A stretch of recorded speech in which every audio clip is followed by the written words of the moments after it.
Okay, അപ്പം first മൊഡ്യൂളിൽ നമ്മൾ ഒബ്ജക്റ്റ് ഓറിയൻറ്റഡ് പ്രോഗ്രാമിങ്ങിൽ നമ്മൾ അപ്രോച്ചസ് ടു സോഫ്റ്റ്വെയർ ഡിസൈൻ പഠിച്ചു. ഇനി നെക്സ്റ്റ് നമുക്ക് പഠിക്കാനുള്ളത് object modelling using UML modelling language ആണ്. ഇനിയിപ്പോൾ നമ്മൾ ആ ഫംഗ്ഷൻ ഓറിയൻറ്റഡിൽ നിന്നും ഒബ്ജക്റ്റ് ഓറിയൻറ്റഡിൽ നിന്നും നമ്മൾ ഒബ്ജക്റ്റ് ഓറിയൻറ്റഡിനെയാണ് നമ്മൾ ഡീറ്റെയിൽ ആയിട്ട് പഠിക്കാൻ പോകുന്നത്. അതിനകത്താണ് first object modelling using UML, unified modelling language. അതിനകത്ത് ഫസ്റ്റ് ടോപ്പിക്കാണ് നമ്മൾ നോക്കുന്നത് ബേസിക് ഒബ്ജക്റ്റ് ഓറിയൻറ്റഡ് കോൺസെപ്റ്റ്സ്. നമ്മൾ ജാവയിൽ ഒബ്ജക്റ്റ് ഓറിയൻറ്റഡിങ് പ്രോഗ്രാമിംഗ് ലാംഗ്വേജ് ആണ് ജാവ.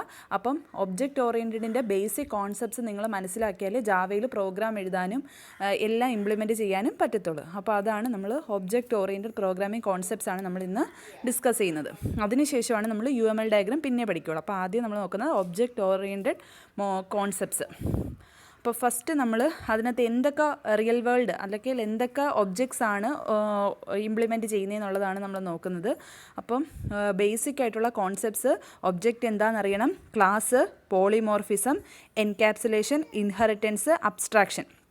ഒരു ഒബ്ജക്റ്റ് ഓറിയൻറ്റഡ് പ്രോഗ്രാമിങ്ങിനകത്ത് മെയിനായിട്ട് നമ്മൾ കോൺസെൻട്രേറ്റ് ചെയ്യേണ്ടത് class, polymorphism, encapsulation, inheritance, abstraction. കണ്ടോ നിങ്ങൾ? അപ്പോൾ ഈ എക്സാമ്പിൾ നമ്മൾ നേരത്തെ പറഞ്ഞാണ്, അത് വിട്ടേരെ. അപ്പം ഇത്രയാണ് നമ്മൾ ഇതിനകത്ത് ഡീറ്റെയിൽഡ് ആയിട്ട് പഠിക്കാൻ പോകുന്നത്. അതിനകത്ത് ഫസ്റ്റാണ് ക്ലാസ്. അല്ലെങ്കിൽ ക്ലാസ് ആൻഡ് ഒബ്ജക്ട്സ്. ക്ലാസ്സും പഠിക്കണം, ഒബ്ജക്റ്റും പഠിക്കണം. ക്ലാസ് എന്ന് പറഞ്ഞാൽ ഒരു ബ്ലൂ പ്രിൻ്റ് ആണ്. ബ്ലൂ പ്രിൻ്റ് എന്ന് വെച്ചാൽ നിങ്ങൾക്ക് അറിയാമല്ലോ, ഔട്ട്ലുക്കിനെയാണ് നമ്മൾ ക്ലാസ്. ആ ക്ലാസ്സിനകത്താണ് ഒബ്ജക്ട്സുകളും ഫങ്ഷൻസുകളും മെത്തേഡ്സുകളും ഒക്കെ ഉള്ള ഒരു ഔട്ട്ലുക്കിനെയാണ് നമ്മൾ ക്ലാസ് എന്ന് പറയുക. ഇനി അതെന്ന് പറയുന്നത് ഒരു ജനറലൈസ്ഡ് ഡിസ്ക്രിപ്ഷൻ ആയിരിക്കും. ഒരു ക്ലാസ് എന്ന് പറഞ്ഞാൽ എപ്പോഴും ഒരു ജനറലൈസ്ഡ് ഡിസ്ക്രിപ്ഷൻ ആയിരിക്കും. അതിനൊരു ഫിസിക്കൽ എക്സിസ്റ്റൻസ് ഉണ്ടാവത്തില്ല. ഒബ്ജക്റ്റ് എന്ന് പറഞ്ഞാൽ എന്താണ്? ഒരു ഫിസിക്കൽ എക്സിസ്റ്റൻസ് ഉള്ളതിനെയാണ് നമ്മൾ ഒബ്ജക്റ്റ് എന്ന് പറയുന്നത്. ഫിസിക്കൽ എക്സിസ്റ്റൻസ് ഉള്ളതിനെയാണ് നമ്മൾ ഒബ്ജക്റ്റ് എന്ന് പറയുന്നത്. ഇപ്പോൾ ഇതിനകത്തൊരു എക്സാമ്പിൾ നോക്കിക്കേ. ഒരു ഡോഗിൻ്റെ ബ്ലൂ പ്രിൻറ്റ്, ഡോഗിൻ്റെ ബോഡി ഇല്ലാതെ ഡോഗിനെ മാത്രം പറയുന്നതിനെയാണ് നമ്മൾ ക്ലാസ് എന്ന് പറയുക. ആ ഡോഗിന് എന്തൊക്കെ ഉണ്ടാവും? ഒരു കളർ ഉണ്ടാവും, ഐ ഉണ്ടാവും, ഐയുടെ കളർ ഉണ്ടാവും, ഹൈറ്റ് ഉണ്ടാവും, വെയിറ്റ് ഉണ്ടാവും, അതിന് ലെങ്ത് ഉണ്ടാവും. അതുപോലെ അതിൻ്റെ മെത്തേഡ്സ് എന്ന് പറഞ്ഞാൽ എന്താണ്? അത് ഇരിക്കും, കുരയ്ക്കും, എഴുന്നേക്കും, നടക്കും, ഓടും. അപ്പോൾ അതൊക്കെ ഇതിൻ്റെ മെത്തേഡ്സ് ആണ്. ഇനി അതിനെയാണ് നമ്മൾ ക്ലാസ് എന്ന് പറയുന്നത്. ഈ ക്ലാസ്സിനകത്ത് വരുന്നതാണ് ഒബ്ജക്റ്റ്. ഒബ്ജക്റ്റ് എന്ന് പറഞ്ഞാൽ എന്താണ്? ഈ ക്ലാസ് എന്ന് പറയുന്ന ഒരു ബ്ലൂ പ്രിൻറ്റും ഒബ്ജക്റ്റ് എന്ന് പറഞ്ഞാൽ ഒരു ഫിസിക്കൽ എക്സിസ്റ്റൻസും ആണ് ഒബ്ജക്റ്റ്. ഒബ്ജക്റ്റ് എന്ന് പറഞ്ഞാൽ ആ ഒരു ഡോഗ്, ആ ഡോഗിന് ഇപ്പം ബോബി എന്ന് പറയുന്ന ഒരു ഡോഗ്, ആ ഡോഗാണ് ഒബ്ജക്റ്റ്. ആ ഡോഗിന് എന്തുണ്ടാവും? അതിൻ്റെ കളറ് യെല്ലോ ആയിരിക്കും. അതിൻ്റെ ഐയുടെ കളറ് ബ്രൗൺ ആയിരിക്കും. അതിൻ്റേതായ ആ ബോബി എന്ന് പറയുന്ന ഡോഗിന് അതിൻ്റേതായ പ്രോപ്പർട്ടീസ്, അതിനെ സെപ്പറേറ്റ് ചെയ്യുന്ന കുറേ പ്രോപ്പർട്ടീസ് അതിനുണ്ടാവും. അപ്പോൾ അതിനെയാണ് നമ്മൾ ഒബ്ജക്റ്റ് എന്ന് പറയുന്നത്. ആ ബോബിക്ക് കുറേ മെത്തേഡ്സും ഉണ്ടാവും, അതിന് പ്രോപ്പർട്ടീസും ഉണ്ടാവും. പ്രോപ്പർട്ടീസ് എന്ന് പറയുന്നതാണ് അതിൻ്റെ കളറ്, അതിൻ്റെ കളറ്, ഐയുടെ കളറ്, അതിൻ്റെ ഹൈറ്റ്, വെയിറ്റ്, ലെങ്ത്ത്, അതെല്ലാം അതിൻ്റെ ഒബ്ജക്ട്സ് ആണ്. അതായത് അതിൻ്റെ പ്രോപ്പർട്ടീസാണ്. മെത്തേഡ്സ് എന്ന് പറഞ്ഞാൽ അതിരിക്കുന്നു, കുരയ്ക്കുന്നു. മെത്തേഡ്സ് എല്ലാം എപ്പോഴും കോമൺ ആയിരിക്കും. അതുപോലെ തന്നെ ഒരു എക്സാമ്പിൾ പറയുകയാണെങ്കിൽ കാർ എന്ന് പറയുന്ന ഒരു ക്ലാസ് ആയിട്ട് എടുക്കുക. അപ്പോൾ ആ കാറിനകത്തുള്ള മെത്തേഡ്സ് ഏതൊക്കെയാണ്? കാറിന് ഒരു കളർ ഉണ്ടാവും, അതിൻ്റെ ഡേറ്റ മെമ്പേഴ്സും ഉണ്ടാവും, മെത്തേഡ്സും ഉണ്ടാവും. ഡേറ്റ മെമ്പേഴ്സ് എന്ന് പറഞ്ഞാൽ ഒരു കാർ എന്ന് പറയുന്ന ഒരു ക്ലാസ് ആണെങ്കിൽ അതിനകത്ത് വരുന്ന ഡേറ്റ മെമ്പേഴ്സ് ഏതൊക്കെയാണ്? ആ കാറിൻ്റെ മോഡല്, കളറ്, ബ്രാൻഡ്, അതൊക്കെ ഓരോന്നും ഓരോ ഒബ്ജക്ട്സ് ആയിരിക്കും. പിന്നെ മെത്തേഡ്സ് എന്ന് പറഞ്ഞാൽ അതിന് സ്പീഡ് ഉണ്ടാവും, സൈസ് ഉണ്ടാവും, വെയിറ്റ് ഉണ്ടാവും. അപ്പോൾ അതൊക്കെയാണ് അതിൻ്റെ മെത്തേഡ്സ്. ഇപ്പം ഈ ഡേറ്റ മെമ്പേഴ്സിൽ തന്നെ ഓരോ കളറിനും ഓരോരോ സ്പെസിഫിക് ഒബ്ജക്റ്റുകൾ അതിൽ നിന്ന് പിന്നുണ്ടാവും. ഈ ക്ലാസ് എന്ന് പറയുന്നത് ഒരു ബ്ലൂ പ്രിൻ്റാണ്. ആ ക്ലാസ്സിനകത്തുള്ള ഓരോ ഒബ്ജക്റ്റിനും ഓരോ ഡിഫറെൻ്റ് ആയിട്ടുള്ള പ്രോപ്പർട്ടീസ് ഉണ്ടാവും. ഈ ഡേറ്റ മെമ്പേഴ്സിനകത്ത് തന്നെ ഇപ്പം സ്വിഫ്റ്റ് എന്ന് പറയുന്ന ഒരു കാർ എടുത്താൽ ആ സ്വിഫ്റ്റ് എന്ന് പറയുന്ന ഒരു ഒബ്ജക്റ്റാണ്. ആ ഒബ്ജക്റ്റിനകത്ത് എന്തുണ്ടാവും? അതിൻ്റേതായ കുറേ കളർ ഉണ്ടാവും, അതിൻ്റെ ബ്രാൻഡ്, സ്വിഫ്റ്റ് എന്ന് പറയുന്ന ബ്രാൻഡ് ഉണ്ടാവും, അതിൻ്റെ ഒരു അത് ഓരോ വേർഷൻ, ഓരോ മോഡലില്ലേ, സ്വിഫ്റ്റിൽ തന്നെ പല മോഡലുകളുണ്ട്. അപ്പോൾ അങ്ങനെ ഓരോരോ മോഡലുകളുണ്ടാവും. പക്ഷേ അതിനൊക്കെ കോമൺ മെത്തേഡ്സ് സ്പീഡാണ് അതിൻ്റെ കോമൺ മെത്തേഡ്. സ്പീഡ്, സൈസ്, അതെല്ലാം അതിൻ്റെ കോമൺ മെത്തേഡ്സാണ്. അപ്പോൾ അതാണ് ക്ലാസ്സും ഒബ്ജക്ട്സും തമ്മിലുള്ള ബേസിക് ഡിഫറൻസ്. മനസ്സിലായോ നിങ്ങൾക്ക്? ഒബ്ജക്ട്സ് എന്ന് പറഞ്ഞാൽ ഫിസിക്കൽ എക്സിസ്റ്റൻസ് ആണ്. ഇനി ഇതിനൊരു എക്സാമ്പിൾ പറയുകയാണെങ്കിൽ നമ്മൾ ക്ലാസ്സിനകത്ത് എന്താ ഉണ്ടാവുക? ക്ലാസ്സിനകത്ത് സ്റ്റുഡൻസ് ഉണ്ടാവും, സ്റ്റുഡൻസിന് പേരുണ്ടാവും, ആ റോൾ നമ്പർ ഉണ്ടാവും. ഈ പേരും റോൾ നമ്പറും തന്നെ നമുക്ക് എന്താക്കാം? മെത്തേഡ്സ് ആക്കാം. മെത്തേഡ്സ് എന്ന് പറഞ്ഞാൽ ഓരോ കുട്ടി എടുത്താലും ഓരോ കുട്ടിക്കും അവരുടേതായ പേരും അവരുടേതായ എന്താണ് റോൾ നമ്പറും ഉണ്ടാവും. ഇപ്പം ജെയിംസ് എന്ന് പറയുന്ന ഒരാളെടുത്താൽ ആ ജെയിംസിന് അയാളുടെ പേരും അയാളുടെ വേറെ റോൾ നമ്പറും ഉണ്ടാവും. അതുപോലെ തന്നെ വേറൊരു നാൻസിക്ക് നാൻസിയുടെ പേരും നാൻസിയുടെ തന്നെ എന്താ ഉണ്ടാവും റോൾ നമ്പറും ഉണ്ടാവും. അപ്പം ഇവരെല്ലാം കൂടെ ചേർന്നതാണ് ക്ലാസ്. മനസ്സിലായോ? അതാണ് ഉണ്ട്. അതിൻ്റെ ബിഹേവിയറാണ് സെറ്റ് നെയിമും സെറ്റ് റോൾ നമ്പറും. അതിൻ്റെ സ്റ്റേറ്റാണ് നെയിമും റോൾ നമ്പറും. ഓരോരുത്തർക്കും ഓരോ നെയിമും ഓരോ റോൾ നമ്പറും ആയിരിക്കും ഉള്ളത്. ഇനി നെക്സ്റ്റ് ആണ് അബ്സ്ട്രാക്ഷൻ. അബ്സ്ട്രാക്ഷൻ എന്ന് പറഞ്ഞാൽ എന്താണ്? അബ്സ്ട്രാക്ഷൻ എന്ന് പറഞ്ഞാൽ എസെൻഷ്യൽ ആയിട്ടുള്ള ഇൻഫർമേഷൻസ് മാത്രം പ്രൊവൈഡ് ചെയ്യും, ഇൻറ്റേർണൽ ആയിട്ടുള്ള ഡീറ്റെയിൽസിനെ ഹൈഡ് ചെയ്ത് വെക്കുന്നതാണ് അബ്സ്ട്രാക്ഷൻ. നമുക്ക് വേണ്ടത് എന്താണോ അത് മാത്രമേ നമുക്ക് തരത്തുള്ളൂ. അതിൻ്റെ ഇൻറ്റേർണൽ വർക്കിംഗ് എങ്ങനെ നടക്കുന്നു. ഇപ്പം നമ്മളൊരു കാർ ഓട്ടിക്കുകയാണ്. ഇപ്പോൾ കാർ ഓടിക്കുകയാണെങ്കിൽ ഒരാൾ എന്ത് ചെയ്യും? ആക്സിലേറ്റർ മാത്രം കൊടുത്താണ് ആക്സിലേറ്റ് ചെയ്തത് മുന്നോട്ട് പോകുന്നത്. അതിൻ്റെ സ്പീഡ് അഡ്ജസ്റ്റ് ചെയ്യുന്നത് ആക്സിലേറ്റർ വെച്ചിട്ടായിരിക്കും. ആ ആക്സിലേറ്ററിനകത്ത് എങ്ങനെയൊക്കെയാണ് അത് വർക്ക് ചെയ്യുന്നതെന്ന് നമ്മൾ പറയേണ്ട ആവശ്യമുണ്ടോ? ഇല്ല. അപ്പോൾ അതിനെല്ലാം ഹൈഡ് ചെയ്ത് വെച്ചിട്ട് എസെൻഷ്യൽ ആയിട്ടുള്ളത് മാത്രമേ നമുക്ക് പ്രൊവൈഡ് ചെയ്ത് തരത്തുള്ളൂ. അതിനെയാണ് നമ്മൾ എന്താ പറയുക? അബ്സ്ട്രാക്ഷൻ എന്ന് പറയുന്നത് ഉണ്ട്. It provide only essential information about the data to the outside world, hiding the background details or implementation. അതെങ്ങനെ ഇംപ്ലിമെൻറ്റ് ചെയ്യുന്നു, അതിൻ്റെ ബാക്ക്ഗ്രൗണ്ട് ഡീറ്റെയിൽസ് എങ്ങനെയാണെന്നുള്ളത് തരത്തില്ല. എന്താണ് അത് എസെൻഷ്യൽ ആയിട്ടുള്ള ഇൻഫോർമേഷൻസ് മാത്രമേ അത് പ്രൊവൈഡ് ചെയ്യത്തുള്ളൂ. അത് വന്നിട്ട് പറയുന്നത്. അപ്പോൾ ഇതിനകത്ത് അതാണ് ഒരു എക്സാമ്പിൾ പറയുന്നത്. എന്താണ്? ഒരു ഡ്രൈവർ അയാൾ കാറ് റൺ ചെയ്യുന്നു. അതിനകത്തുള്ള ഇൻ്റർഫേസ് അയാൾ ക്ലച്ച് എന്ന് വെച്ചാൽ ആക്സിലേറ്റ് ചെയ്യുന്നു. ആക്സിലേറ്റർ വെച്ചിട്ട് അതെങ്ങനെ അതിൻ്റെ ഇൻറ്റേർണലി അത് വർക്ക് ചെയ്യുന്നു എന്ന് നമ്മൾ അറിയേണ്ട ആവശ്യമില്ല. അതിനെ നമ്മൾ ഹൈഡ് ചെയ്ത് വെക്കുന്നു. ഇനി അതാണ് അബ്സ്ട്രാക്ഷൻ. എൻക്യാപ്സുലേഷൻ എന്ന് പറഞ്ഞാൽ wrapping up of data and functions. ഡേറ്റേനെയും ഫങ്ഷൻസിനെയും റാപ്പ് ചെയ്ത് ഒരു സിംഗിൾ ക്ലാസ് ആക്കി പ്രൊവൈഡ് ചെയ്യുന്നു. അതായത് ഇൻഫോർമേഷൻസിനെ ഇവിടെയും ഹൈഡ് ചെയ്ത് വെക്കുകയാണ്. പക്ഷേ ആ ഹൈഡ് ചെയ്ത് വെക്കുന്ന ഇൻഫോർമേഷനെ നമുക്ക് നീഡഡ് ആയിട്ടുള്ളപ്പോൾ നമുക്ക് എടുക്കാൻ പറ്റും. അതായത് ആക്സസ് സ്പെസിഫയേഴ്സ് വെച്ചിട്ട്, പബ്ലിക് പ്രൈവറ്റ് പ്രൊട്ടക്റ്റഡ് എന്ന് പറയുന്ന ആക്സസ് സ്പെസിഫയേഴ്സ് വെച്ചിട്ട് നമുക്ക് എപ്പോൾ വേണമെങ്കിലും ആ ഡേറ്റനെ എടുക്കാൻ പറ്റും. ഇപ്പോൾ കാറിനകത്ത് തന്നെ കാറിൻ്റെ ബോണറ്റിനകത്ത് എന്തൊക്കെ സാധനങ്ങളുണ്ട്? എൻജിൻ ഉണ്ടാവും, അതിൻ്റെ ഓയിലിംഗ് ഒക്കെ ഒഴിക്കുന്ന സാധനങ്ങളുണ്ടാവും. അങ്ങനെ പല സെപ്പറേറ്റ് ഫങ്ഷൻസ്. ആ ഫങ്ഷൻസിനെ എല്ലാം മൂടി വെച്ചിരിക്കുന്നതാണ് അതിൻ്റെ ബോഡി കവർ, അതിൻ്റെ ബോണറ്റ്. ആ ബോണറ്റ് ഓപ്പൺ ചെയ്ത് കഴിഞ്ഞാൽ നമുക്ക് അതിൻ്റെ എൻജിനെയും ഓരോരോ സാധനത്തിനും സെപ്പറേറ്റ് ആയിട്ട് എടുക്കാൻ പറ്റും. അപ്പോൾ ഈ സെപ്പറേറ്റ് ആയിട്ട് കിടക്കുന്ന സാധനത്തിനെല്ലാം ഹൈഡ് ചെയ്ത് വെച്ചിരിക്കുന്നതിന്, അതിനെ ഒളിപ്പിച്ച് അതിനെ വേറൊരു സ്പേസ് അത് പ്രൊവൈഡ് ചെയ്തിരിക്കുന്നതാണ് നമ്മൾ എൻക്യാപ്സുലേഷൻ. അതിനെയാണ് നമ്മൾ wrapping up of data and functions. ഈ ഫങ്ഷൻസിനെയും ഡേറ്റാസിനെയും റാപ്പ് ചെയ്ത് ഒരു സിംഗിൾ കമ്പോണൻ്റ് ആക്കി വെച്ചിരിക്കുന്നു. ഇപ്പോൾ ഇതിനകത്ത് തന്നെ ഒരു ക്യാപ്സ്യൂൾ എടുത്തു കഴിഞ്ഞാൽ അതിനകത്ത് വേരിയബിൾസും ഉണ്ടാവും, മെത്തേഡ്സും ഉണ്ടാവും. ഇതിനെല്ലാം സെപ്പറേറ്റ് ആയിട്ട്, ഇതിനെല്ലാം സിംഗിളായിട്ട് ക്ലാസ് എന്ന് പറയുന്ന ഒരു ഒറ്റ ഇതായിട്ടായിരിക്കും നമുക്ക് തരുന്നത്. ഒരു ഗുളിക എടുത്തു കഴിഞ്ഞാൽ ക്യാപ്സ്യൂൾ എടുത്തു കഴിഞ്ഞാൽ നിങ്ങൾക്ക് അറിയത്തില്ല, അതിനകത്ത് കുറേ എലമെൻറ്റ്സ് അതിനകത്തുണ്ടാവും. അതൊക്കെ നമുക്ക് ആ ഗുളിക പൊട്ടിച്ചു കഴിഞ്ഞാൽ നമുക്ക് അതിനകത്തിരിക്കുന്ന എന്തൊക്കെ എലമെൻറ്റ്സ് എന്ന് കാണാൻ പറ്റും. നമ്മൾ അതിനെ റാപ്പ് ചെയ്തൊരു സിംഗിൾ കമ്പോണൻ്റ് ആയിട്ടായിരിക്കും നമുക്ക് തരുന്നത്. അതിനെയാണ് നമ്മൾ എൻക്യാപ്സുലേഷൻ എന്ന് പറയുന്നത്. ഇത് കണ്ടോ, അടുത്ത സ്ലൈഡിൽ നോക്കുക. എൻക്യാപ്സുലേഷൻ ഓഫ് ഡേറ്റ എന്ന് വെച്ചാൽ ഇതിനകത്ത് പ്രൈവറ്റ് ഡേറ്റയും ഉണ്ടാവും, പ്രൊട്ടക്റ്റഡ് ഡേറ്റയും ഉണ്ടാവും, പബ്ലിക് ഡേറ്റ ഉണ്ട്. പബ്ലിക് ഡേറ്റ എന്ന് വെച്ചാൽ എല്ലാവർക്കും നമുക്ക് ആക്സസ് ചെയ്യാൻ പറ്റും. പ്രൈവറ്റ് ഡേറ്റ എന്ന് വെച്ചാൽ അതിന് ആക്സസ് ചെയ്യാൻ പറ്റത്തില്ല. അതായത് അതിന് ആക്സസിങ് ഉള്ള ആൾക്കാർക്ക് മാത്രമേ, നമ്മൾ ആക്സസിങ് പ്രൊവൈഡ് ചെയ്യുന്ന ആൾക്കാർക്ക് മാത്രമേ ആക്സസ് ചെയ്യാൻ പറ്റൂ. പ്രൊട്ടക്റ്റഡ് ഡേറ്റ എന്ന് പറയുന്നത് അതിന് തൊട്ടടുത്ത് കിടക്കുന്ന ആൾക്കാർക്ക്, അതിനും ആക്സസിങ് ഉള്ള ആൾക്കാർക്ക് മാത്രമേ അതിന് എടുക്കാൻ പറ്റത്തുള്ളൂ. അതാണ് അതിന് പ്രൈവറ്റ്, പബ്ലിക്, പ്രൊട്ടക്റ്റഡ് ഡേറ്റ എന്ന് പറയുന്നത്.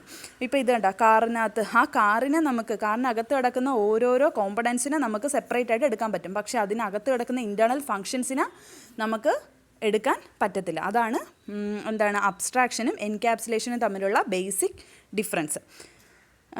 ഇത് നിങ്ങൾ വായിച്ചു നോക്കിയാൽ മതി. ഇതിനകത്ത് വിഡ്രോയിങ് ഓർ റിമൂവിങ്, അൺനെസസറി ആയിട്ടുള്ള ഇൻഫോർമേഷനെ വിഡ്രോ ചെയ്യോ അല്ലെങ്കിൽ റിമൂവ് ചെയ്യോ. നമ്മളത് ഫങ്ഷൻസ് അല്ലേ, അപ്പോൾ അതിനെ നമുക്ക് വേണ്ടാന്ന് നോക്കിയോ അതിനെ നമുക്ക് പുതിയതിനെ ആഡ് ചെയ്യോ ഒക്കെ ചെയ്യാം. എൻക്യാപ്സുലേഷൻ എന്ന് പറഞ്ഞാൽ സേഫായിട്ട് ഔട്ട്സൈഡ് വേൾഡിൽ നിന്ന് സേഫായിട്ട് കോമ്പണൻസിനെ എന്താണ് ഹൈഡ് ചെയ്ത് വെക്കുന്നു. അതിനെയാണ് നമ്മൾ എൻക്യാപ്സുലേഷൻ എന്ന് പറയുന്നത്. ഇനി അടുത്ത ഇൻഹെറിറ്റൻസ്. ഇൻഹെറിറ്റൻസ് എന്ന് പറഞ്ഞാൽ another property of object oriented ആണ്. ഒരു പ്രോപ്പർട്ടിയാണ് ഇൻഹെറിറ്റൻസ്. ഇൻഹെറിറ്റൻസ് എന്ന് പറയുമ്പോഴത്തേക്കും ബേസ് ക്ലാസ്സിൻ്റെ ഒന്നിൻ്റെ പ്രോപ്പർട്ടീസ് വേറൊരെണ്ണം ഇൻഹെറിറ്റ് ചെയ്ത് യൂസ് ചെയ്യുന്നു. അപ്പം ഒരു ബേസ് ക്ലാസ് ഉണ്ടെങ്കിൽ ആ ബേസ് ക്ലാസ്സിൻ്റെ പ്രോപ്പർട്ടീസ് യൂസ് ചെയ്ത് പുതിയൊരു ക്ലാസ് ഡിറൈവ് ചെയ്യുന്നു. അതിനെയാണ് നമ്മളെന്താ ഇൻഹെറിറ്റൻസ്. ഓൾറെഡി എക്സിസ്റ്റ് ചെയ്യുന്ന ഒരു ക്ലാസ്സിൻ്റെ പ്രോപ്പർട്ടി വെച്ച് പുതിയൊരു ക്ലാസ്സിനെ നമ്മൾ ഉണ്ടാക്കുന്നതിനെയാണ് ഇൻഹെറിറ്റൻസ് എന്ന് പറയുന്നത്.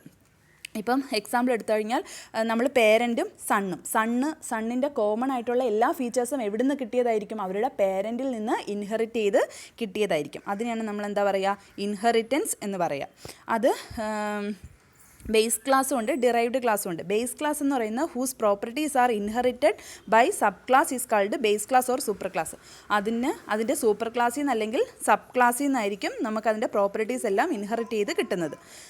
ഡിറൈവ്ഡ് ക്ലാസ് എന്ന് പറയുന്നത് inherit properties from another class. വേറെ ഏതെങ്കിലും ക്ലാസ്സിൽ നിന്ന് പ്രോപ്പർട്ടീസ് ഇൻഹെറിറ്റ് ചെയ്ത് കിട്ടുന്നതിനെയാണ് ഡിറൈവ്ഡ് ക്ലാസ് എന്ന് പറയുന്നത്.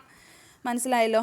അപ്പോൾ അതാണ് ഇൻഹെറിറ്റൻസ്. ഇവിടെ നോക്കേ, ഇൻഹെറിറ്റൻസിൻ്റെ മെയിൻ ആയിട്ടുള്ള അഡ്വാൻറ്റേജ് എന്ന് പറഞ്ഞാൽ എന്താണ്? റീയൂസബിലിറ്റിയാണ്. റീയൂസ് ചെയ്ത് നമുക്ക് യൂസ് ചെയ്യാൻ പറ്റും. അതാണ് ഇവിടെ കൊടുക്കുന്നുണ്ടോ? റീയൂസബിലിറ്റിയാണ് ഇൻഹെറിറ്റൻസിൻ്റെ മെയിൻ ആയിട്ടുള്ള എന്താണ് അഡ്വാൻറ്റേജ്.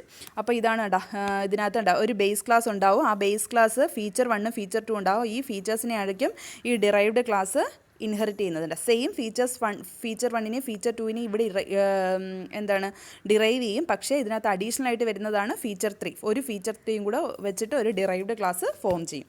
അപ്പോൾ അതാണ് ഇൻഹെറിറ്റൻസ്. ഇനി കുറേ ടൈപ്പ് ഓഫ് ഇൻഹെറിറ്റൻസ് ഉണ്ട്. Single inheritance, multi level inheritance, hierarchical, multiple, hybrid. അതാണ് ഇൻഹെറിറ്റൻസ്. ഇതിനകത്ത് ഓക്കെ, ഇതാണ് സിംഗിൾ ഇൻഹെറിറ്റൻസ്. അതിൻ്റെ സൂപ്പർ ക്ലാസ്, ഒരു ബേസ് ക്ലാസ് ഡിറൈവ് ചെയ്തത് അതിൻ്റെ സൂപ്പർ, അതായത് ഒരു സിംഗിൾ ക്ലാസ് മാത്രമേ ഒരു സൂപ്പർ ക്ലാസ്സിൽ നിന്ന് ഡിറൈവ് ചെയ്തിട്ടുള്ളെങ്കിൽ അതിനെയാണ് സിംഗിൾ ഇൻഹെറിറ്റൻസ് എന്ന് പറയുന്നത്.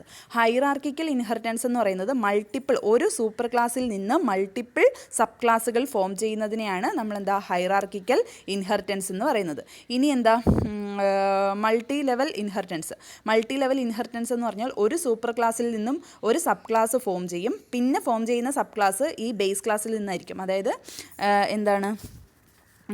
ഇപ്പോൾ ഈ സബ് ക്ലാസ് 1 ഡിറൈവ് ചെയ്തത് അതിൻ്റെ സൂപ്പർ ക്ലാസ്സിലായിരിക്കും. പക്ഷേ സബ് ക്ലാസ് 2 ഡിറൈവ് ചെയ്യുന്നത് സബ് ക്ലാസ് 1 നിന്നായിരിക്കും. അതിനെയാണ് മൾട്ടി ലെവൽ ഇൻഹെറിറ്റൻസ് എന്ന് പറയുന്നത്. ഇനി എന്താ ഹൈബ്രിഡ് ഇൻഹെറിറ്റൻസ്. ഹൈബ്രിഡ് ഇൻഹെറിറ്റൻസ് എന്ന് പറയുന്നത് ഒരു സൂപ്പർ ക്ലാസ് ഉണ്ടാവും, അതിൽ നിന്ന് സബ് ക്ലാസ്സുകൾ ഫോം ചെയ്യും. പിന്നെ അതിൽ നിന്ന് വരുന്ന സബ് ക്ലാസ്സുകൾ എല്ലാം, അതായത് ഈ സബ് ക്ലാസിൻ്റെ പ്രോപ്പർട്ടിയും അത് യൂസ് ചെയ്യും, സൂപ്പർ ക്ലാസിൻ്റെ പ്രോപ്പർട്ടിയും അത് യൂസ് ചെയ്യും. അതാണ് പറയുന്നത്. ഈ ഒരു വര കണ്ടോ, അത് സൂപ്പർ ക്ലാസിൻ്റെ പ്രോപ്പർട്ടി ഡയറക്റ്റായിട്ടും യൂസ് ചെയ്യും, അതുപോലെ തന്നെ സബ് ക്ലാസിൻ്റെ പ്രോപ്പർട്ടീസും യൂസ് ചെയ്യും. അതിനെയാണ് നമ്മൾ ഹൈബ്രിഡ് ഇൻഹെറിറ്റൻസ് എന്ന് പറയുന്നത്. ഇനി എന്താ മൾട്ടിപ്പിൾ ഇൻഹെറിറ്റൻസ് എന്ന് പറയുന്നത് ഒരു സബ് ക്ലാസ്സിൽ നിന്ന് ഒന്നിക്കൂടുതൽ സൂപ്പർ ക്ലാസ്സിൽ നിന്ന് ഒരു സബ് ക്ലാസ് ഫോം ചെയ്യുന്നു. ഒന്നിക്കൂടുതൽ സൂപ്പർ ക്ലാസ്സുകളിൽ നിന്ന് ഒരു സബ് ക്ലാസ് ഫോം ചെയ്യുന്നു. അതിനെയാണ് നമ്മൾ എന്താ പറയുന്നത്? Multiple inheritance. Next one polymorphism. Polymorphism എന്ന് പറഞ്ഞാൽ എന്താണ്? ഒരു ഒബ്ജക്റ്റിന് ഒന്നിക്കൂടുതൽ ഫോംസ് ഉണ്ടാവും. അതിനാണ് നമ്മൾ പോളിമോർഫിസം എന്ന് പറയുന്നത്. ഇപ്പോൾ ഒരു എക്സാമ്പിൾ പറയുകയാണെങ്കിൽ, ഒരു ബോയ് എടുത്താൽ ആ ബോയ്ക്ക് ഒന്നിക്കൂടുതൽ പ്രോപ്പർട്ടീസാണ് ആ ബോയ്ക്ക് ഉള്ളത്. ഒന്നിക്കൂടുതൽ ഫോംസ് ആയിരിക്കും ആ ബോയ്ക്കുള്ളത്. അയാൾ ഷോപ്പിംഗ് മോളിൽ ഒരു ബിഹേവിയർ ആയിരിക്കും കാണിക്കുക. അതുപോലെ തന്നെ ബസ്സിൽ അയാൾ പാസഞ്ചർ ആയിരിക്കും, സ്കൂളിൽ അയാൾ സ്റ്റുഡൻ്റ് ആയിരിക്കും, ഹോമിൽ അയാൾ ഒരു സൺ ആയിരിക്കും. അപ്പോൾ ഒരാൾ ഒരു സിംഗിൾ ഒബ്ജക്റ്റേ ഉള്ളൂ, പക്ഷേ അയാൾക്ക് different forms in different situations. ഓരോ സിറ്റുവേഷനിലും അയാൾക്ക് ഓരോ ഫോം ആയിരിക്കും അയാൾക്ക് ഉള്ളത്. അപ്പോൾ അതിനെയാണ് പോളിമോർഫിസം എന്ന് പറയുന്നത്. പക്ഷേ ഇതിനകത്ത് ഇതിൻ്റെ ഒരു മെയിൻ ആയിട്ടുള്ള എബിലിറ്റി എന്ന് പറഞ്ഞാൽ എന്താണ്? റെസ്പോണ്ട് ഡിഫറെൻ്റ്ലി ടു സെയിം ഒരു മെമ്പർ ഫങ്ഷൻസ്.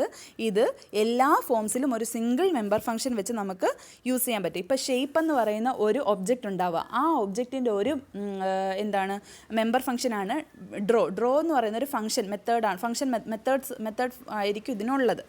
ആ ഒരു ഫംഗ്ഷൻ കോൾ വെച്ചിട്ട് നമുക്ക് എല്ലാത്തിനും ഏതൊരു ഒബ്ജക്റ്റിനെയും ആ ഒരു ഫംഗ്ഷൻ കോളിൽ നമുക്ക് ഡ്രോ ചെയ്യിക്കാൻ പറ്റും. ഈ ഷേപ്പിൽ തന്നെ ഷേപ്പ് എന്ന് പറയുന്നതിന് തന്നെ ഡിഫറെൻറ്റ് ഫോംസാണ് ഉള്ളത്.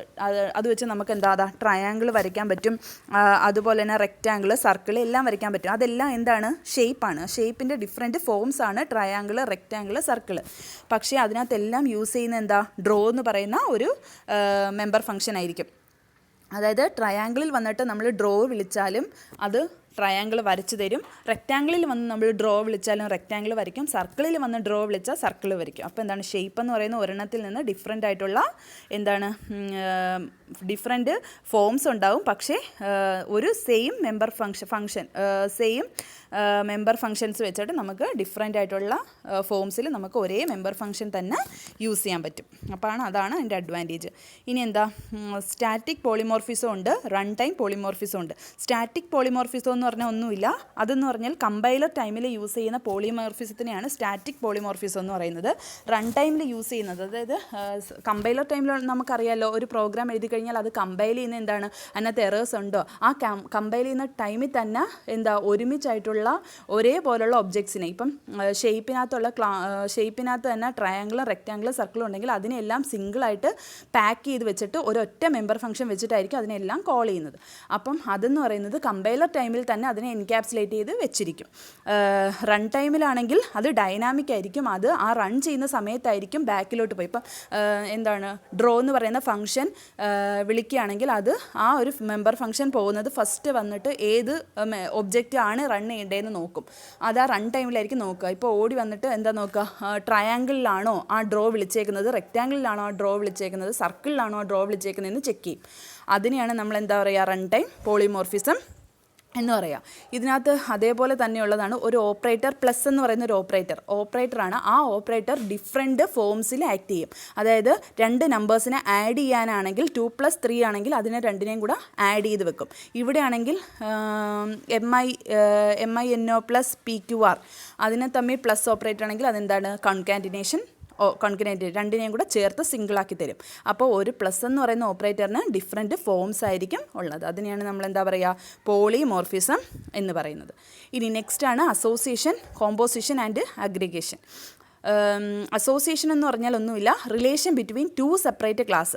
രണ്ട് സെപ്പറേറ്റ് ക്ലാസ്സുകളുണ്ട്. ഒന്നിൽ കൂടുതൽ സെപ്പറേറ്റ് ക്ലാസ് ഉണ്ടെങ്കിൽ ആ രണ്ട് സെപ്പറേറ്റ് ക്ലാസ്സുകളെ തമ്മിൽ കമ്പൈൻ ചെയ്ത് വെക്കുന്നതിനെയാണ് നമ്മൾ അസോസിയേഷൻ എന്ന് പറയുക. ആ അസോസിയേഷൻ ഒന്നെങ്കിൽ 1 to 1 ആവാം, 1 to many ആവാം, many to 1 ആവാം, many to many ആവാം. നെക്സ്റ്റ് കോമ്പോസിഷൻ എന്ന് പറഞ്ഞാൽ പാർട്ട് ഓഫ് എ റിലേഷൻഷിപ്പ് ആയിരിക്കും.